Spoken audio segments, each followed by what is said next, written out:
Halo, apa kabar anak-anak? Ibu harapkan kita semua selalu dalam keadaan sehat dan selalu dalam lindungan Tuhan.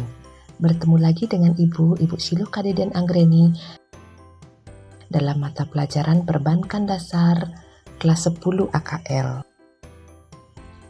Hari ini Ibu akan menjelaskan tentang pengertian uang, kriteria uang, jenis uang, dan fungsi uang.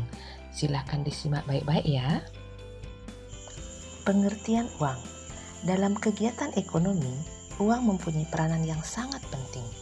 Uang digunakan oleh masyarakat untuk membeli barang atau jasa yang dibutuhkan dan dapat menyimpan kekayaan dan bisa juga digunakan untuk membayar utang. Pengertian uang menurut beberapa ahli. Yang pertama, R.S. Sayers. Uang adalah segala sesuatu yang umum diterima sebagai pembayar utang.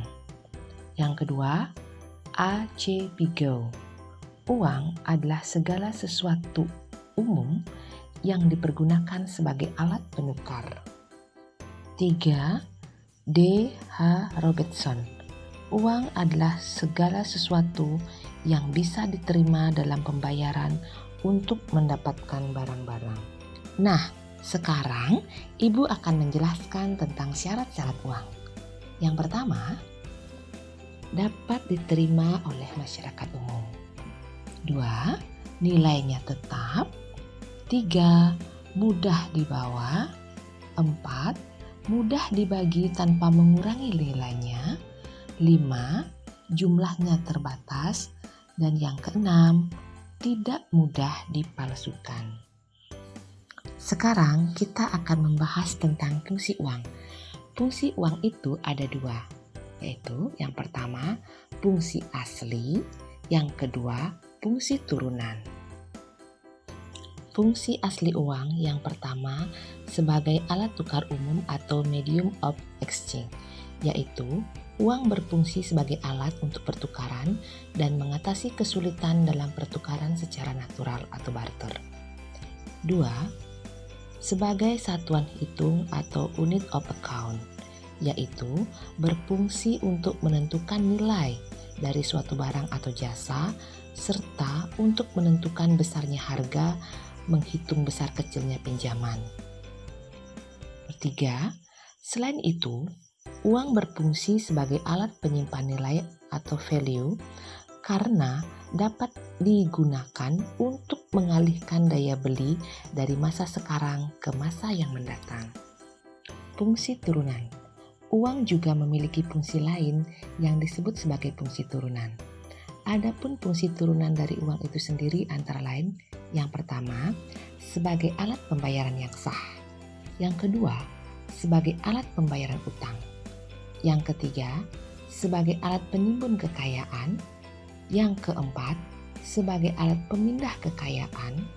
Yang kelima, sebagai alat pendorong kegiatan ekonomi. Materi berikutnya yang akan kita bahas yaitu tentang jenis uang. Uang yang beredar terdiri dari beberapa jenis, sehingga untuk mengetahui masing-masing jenis perlu suatu pengamatan khusus melalui tinjauan tertentu. Jenis uang dapat dikelompokkan sebagai berikut. Yang pertama, berdasarkan nilai yang terkandung dalam bendanya. Berdasarkan nilai yang terkandung di dalamnya, uang dibedakan menjadi dua, yaitu uang penuh atau full-bodied money dan uang tanda atau token money. Uang penuh atau full-bodied money. Nilai uang dikatakan sebagai uang penuh apabila nilai yang tertera di atas uang tersebut sama nilainya dengan bahan yang digunakan. Yang kedua, uang tanda atau token money.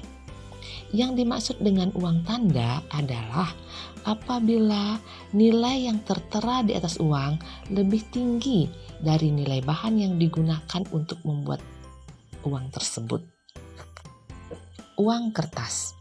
Uang kertas adalah uang yang terbuat dari kertas dengan gambar dan cap tertentu yang merupakan alat pembayaran yang sah.